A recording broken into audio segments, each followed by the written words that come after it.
मैं कहता हूं खरी खरी में आप सबका हार्दिक स्वागत है। डिवाइन महाकाल की ओर से, प्रज्ञा महाअवतार बाबा जी की ओर से, गुरु माँ की ओर से और मेरी ओर से आप सबको ढेर सारे आशीर्वाद। सुखी रहो, खुश रहो, आध्यात्मिक मार्ग पर आगे बढ़ो और आध्यात्मिकता का अनुभव करो। मैं कहता हूं खरी खरी में हम सनातन धर्म की बातें करते हैं।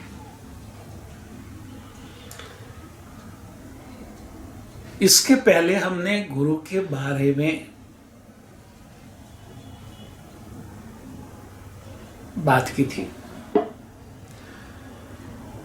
आज हम उसी बात को आगे चलाएंगे। सबसे पहले परम ब्रह्म परमेश्वर ने सृष्टि बनाई, बाकी की सारी योनियां बनाई और अंत में मनुष्य योनि बनाई। मनुष्य योनि में भगवान ने कुछ खास विशिष्टताएं रखी है। मनुष्य को अपने आप आगे बढ़ने के लिए अधिकार दिया है। वो मनुष्य अपना भविष्य भी अपने हिसाब से तैयार कर सकता है और ये बात जब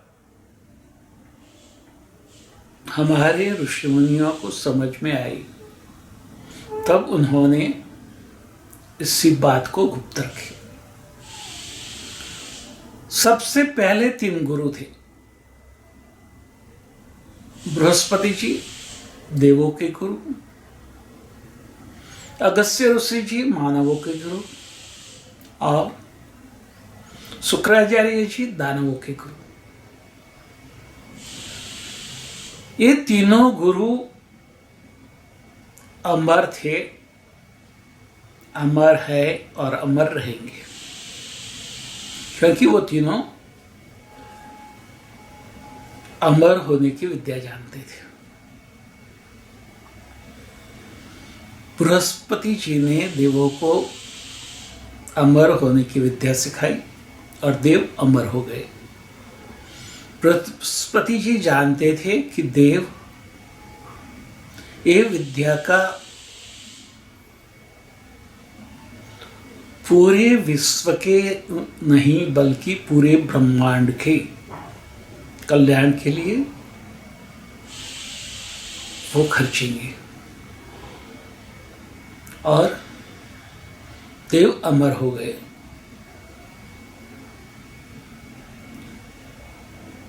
अगस्त्य ऋषि जी ने ये विद्या बाबा जी को सिखाई और बाबा को आशीर्वाद दिया कि आप जब तक मनुष्यों ने रहे तब तक आपको इसी शरीर से रहना है और मनुष्य में रहते हुए मनुष्य को धर्म, अर्थ, काम, मोक्ष के मार्ग पर आगे ले जाना है। मोक्ष का द्वार उनके लिए कैसे खुले वो ज्ञान आपको मनुष्य को देना है। शुक्राचार्य जी दानवों के गुरु थे। रावण ने सीता का अपहरण किया था। राम रावण के साथ युद्ध करके सीता जी को लाने के लिए श्रीलंका पहुंच गए थे और रावण जान चुका था कि उसकी मृत्यु निश्चित है, मगर वो अमर रहना चाहता था। तो रावण ने अपने गुरु शुक्राचार्य को बुलाया। शुक्राचार्य जी आए रावण ने प्रणाम किया और कहा कि गुरुदेव, आप मुझे अमर होने की विद्या सिखाए। शुक्राचार्य ने सब देख लिया कि रावण का अंत निश्चित है, नजदीक है। यदि मैं ये विद्या सिखाऊंगा तो मैं काल चक्र को बदल दूंगा। तो उन्होंने बोला कि वत्स, मैं सुबह में आपके पास आऊंगा, आप तैयार रहना। रात्रि है, रात्रि को हम ज्ञान नहीं दे सकते। और वो चले गए। घर जाके उन्होंने अपने परिवार और अपने कई शिष्यों के साथ एक नाव में बैठकर वो निकल पड़े। कहाँ गए वो बात कहीं नहीं बताई है, मगर वो सऊदी अरबिया की ओर आगे बढ़ गए। वहाँ गए और वहाँ उन्होंने अपना निवास बनाया। और वो मनुष्य के विरोधी थे। वो जानते थे कि सारे हिंदू यदि अपनी अपनी साधना में लीन होकर आगे बढ़ेंगे तो राक्षस योनि खत्म हो जाएगी। देव योनि पर भी उसका प्रभाव पड़ेगा। तो उन्होंने वहां जाकर अपने धर्म की शुरुआत की। वो धर्म हमसे उल्टा था। हम दाएं से बाएं लिखते हैं, वो बाएं से दाएं लिखते हैं। हम ऊपर से नीचे जाते हैं, वो नीचे से ऊपर आते हैं। फिर हमारे यहाँ ब्रह्मचर्य की बात थी तो उन्होंने वहां वासना की बात की। हम शाकाहारी थे तो उन्होंने उनको मांसाहारी बनाया।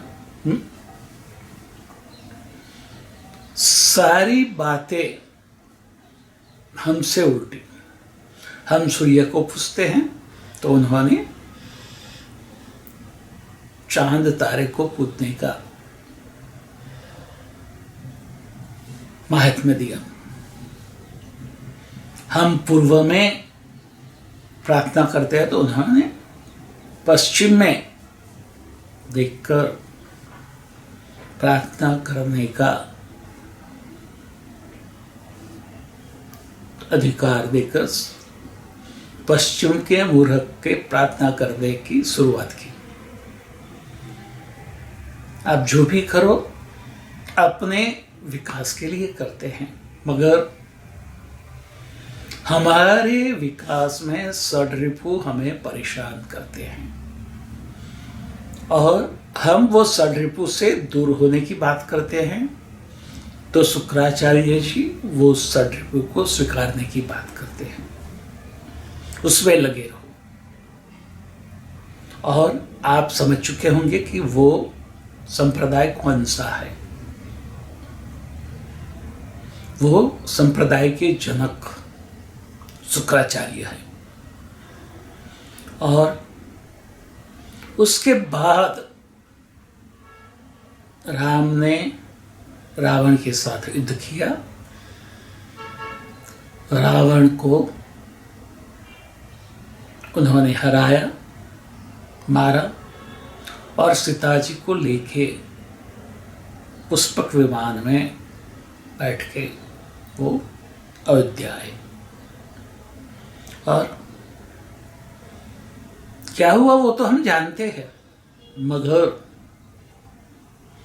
ये सारी बातों में एक बात समझनी जरूरी है कि एक शुक्राचार्य के अहंकार की वजह से पूरी संसार में, पूरी विश्व में एकमात्र सनातन धर्म था। उसके सामने उन्होंने एक दूसरा धर्म खड़ा कर दिया और मनुष्य को अंदर अंदर लड़के खत्म करने की पैरवी शुरू कर दी और वो आज भी चल रही है। हमें ये बात समझनी है, हम अगस्त्य ऋषि के शिष्य हैं। अगस्त्य ऋषि के सारे शिष्य हमारे ऋषिगण थे और वो ऋषियों के हम संतान हैं। ऋषि परंपरा से सनातन धर्म में 4 वर्ण की व्यवस्था हुई और चारों वर्ण में सबसे श्रेष्ठ गृहस्थाश्रम है। श्री राम शर्मा जी ने कहा है कि गृहस्थाश्रम एक श्रेष्ठ साधना है।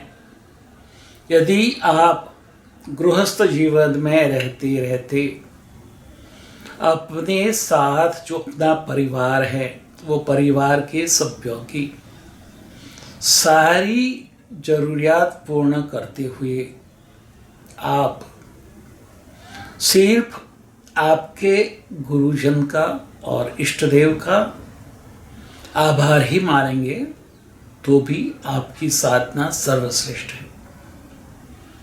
आप मोक्ष को पाएंगे और उनकी बात गूढ़ है, क्योंकि हम मनुष्य योनि में कर्म के बंधन से बंधे हैं।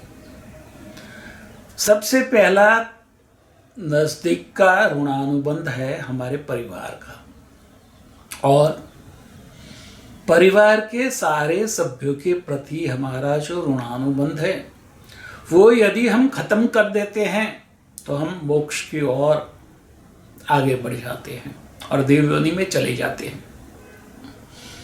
सिर्फ कुछ नहीं करना है, सब मोक्ष प्राप्त करना चाहते हैं, मगर कर्मों को छोड़ना नहीं चाहते। द्वेष को, अहंकार को पकड़ के आप आगे नहीं बढ़ सकते। द्वेष और अहंकार षड्रिपु से मुक्त होकर आप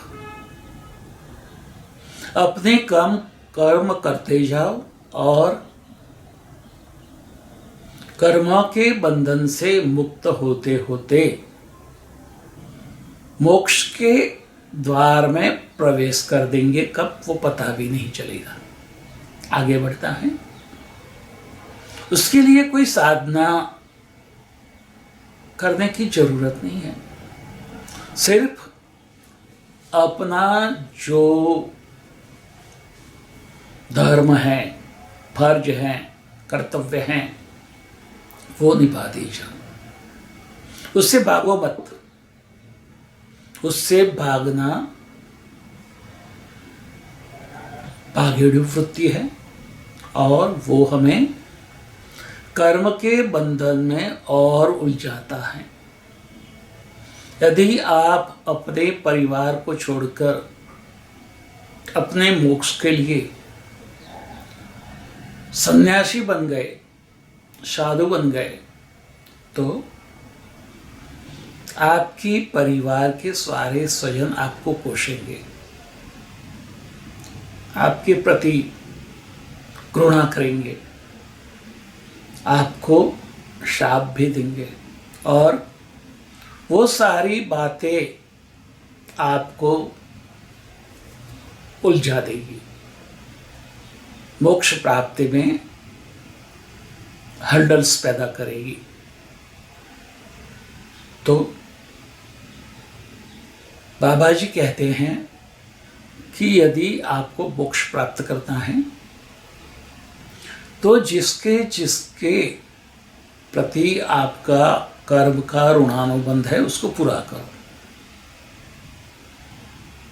परिवार से लेकर जहाँ काम करते हो वहाँ भी सबके प्रति आपका जो कर्तव्य है वो पूर्ण करो। कोई आपके ऊपर ध्यान रखे न रखे उसकी चिंता छोड़ दो।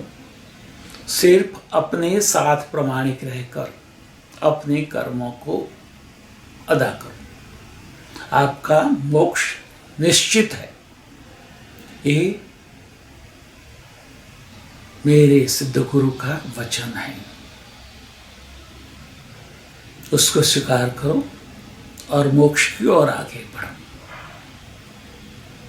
मार्ग में कोई मुश्किलें नहीं होगी। आपका मार्ग सहज और सरल हो जाएगा। दूसरों की चिंता छोड़ो और परिवार को पहले देखो। परिवार को संभालते हुए समय मिलता है तो अपने काम में आपके साथ जो लोग जुड़े हैं उसका ध्यान रखो। उसके प्रति आपके कर्तव्य पूरे करो और उससे भी आपके पास समय रहता है तो देश के प्रति अपने कर्तव्य को निभाओ। और देखो ये संसार कितना सहज और सरल है। इस जीवन को जीना है। कई लोग उसको जीतने के लिए प्रयत्न करते हैं, उसको हम जीत नहीं सकते। जीतने जाएंगे तो हार जाएंगे, मगर अपने आप सहजता से जिएंगे तो मोक्ष की ओर आगे बढ़ेंगे। आपका रास्ता एकदम सहज और सरल होगा। ये बात समझना बुद्धि से परे है, मगर 100% सही है। तो ये बात को समझो। अपने गुरु आपको जो राह दिखाए उसी राह पर चलो और मोक्ष के द्वार तक पहुंचने के लिए अपना कर्म करना शुरू करो। सनातन धर्म सहज है, सरल है और इसी वजह से हम उसे समझ नहीं पा रहे हैं। विश्व के सारे धर्मों में कोई धर्म सहज और सरल है तो वो सनातन हिंदू धर्म है। बाकी के धर्म आपको डराते हैं और द्वैत के द्वार पर खड़े रख देते हैं। आपको अपने कर्तव्य से विमुख करते हैं और आपको अपने कर्मों के बंधन में और बांधते जाते हैं, जबकि सनातन धर्म आपको कर्म के बंधन से छुड़वाता है। छूटो और मोक्ष के द्वार पर पहुंचकर परम ब्रह्म में लीन हो जाओ। तथास्तु। स्वस्ति सिद्धम।